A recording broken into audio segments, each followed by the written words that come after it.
Good afternoon बच्चों।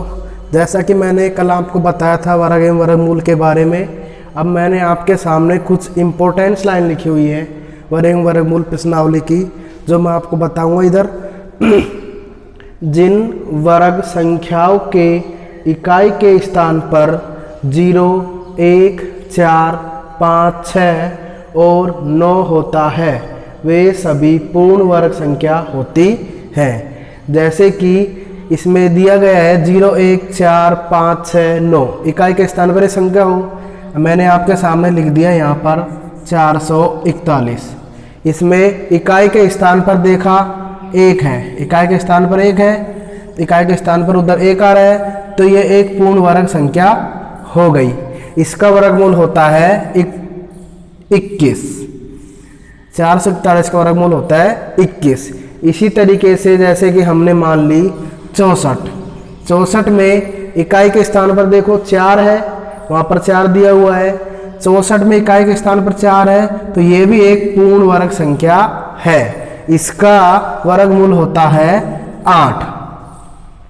दूसरी line है जिन संख्याओं के इकाई के स्थान पर 2, 3, 7 या 8 हो वे पूर्ण वर्ग संख्या नहीं होती है। यानी कि जो कोई भी संख्या हो, जैसे कि मैंने मान ली 123, इसमें इकाई के स्थान पर क्या है 3, जब इकाई के स्थान पर 3 आ गया तो ये एक पूर्ण वर्ग संख्या नहीं है। इसी तरीके से अगली लाइन है, तीसरी लाइन, सम संख्या का वर्ग हमेशा सम संख्या होता है।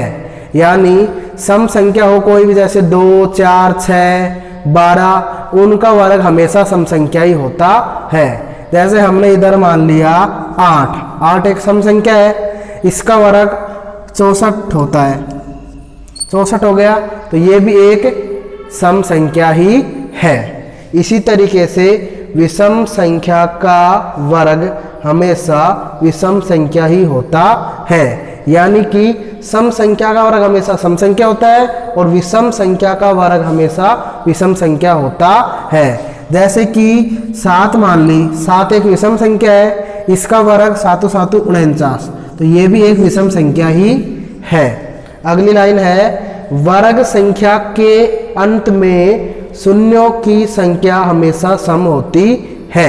इसका मतलब ये है कि कोई भी वर्ग संख्या है, जैसे 10 है, 10 का वर्ग क्या होता है 100, तो इसके अंत में शून्यों की संख्या हमेशा सम होती है।